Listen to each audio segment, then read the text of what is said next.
I knew I was different at an early age, right? I knew my upbringing was different, especially where I was growing up.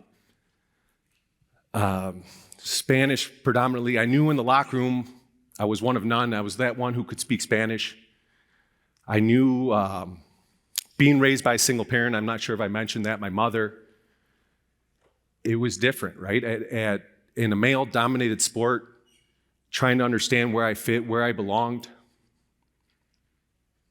At times I felt like I was by myself, but then I found ways to adapt and thrive, right? And for those that speak another language, when you get emotional and you want to express feelings or something, you revert back to your native tongue. So there I am as a little guy playing for the Glenview Stars, and I hear my mom screaming in Spanish, like still gives me chills to this day, but the only person screaming in Spanish at a hockey rink back then.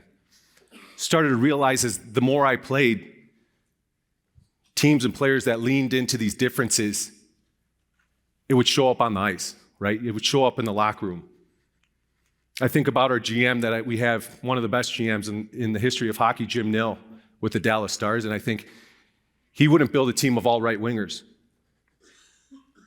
You wouldn't want your locker room to be, right? You would want your locker room to be built with different backgrounds, different perspectives, mindsets, leadership styles, experience. That's no different. Started to realize the teams that did lean into that leaned into different backgrounds. They were more creative. They had resilience. They had trust. What a picture. That guy is so fast. And he's only gotten better.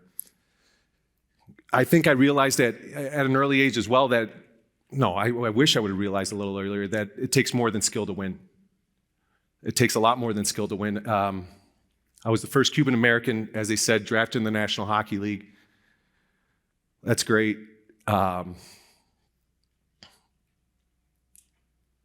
didn't really understand the gravity of it until I'm at the draft. We're in Raleigh, it's 2004, and I'm fielding my interviews, doing my things.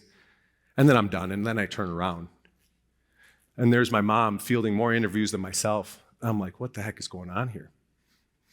And they start asking her questions about how she grew up and where she was from and all these things. And I'm learning more in 20 minutes about my family history than I ever have. And she tells them, the reporters, that my grandfather used to fish with Ernest Hemingway, that they were friends. I'm like, come on, Mom, why didn't you tell me these things?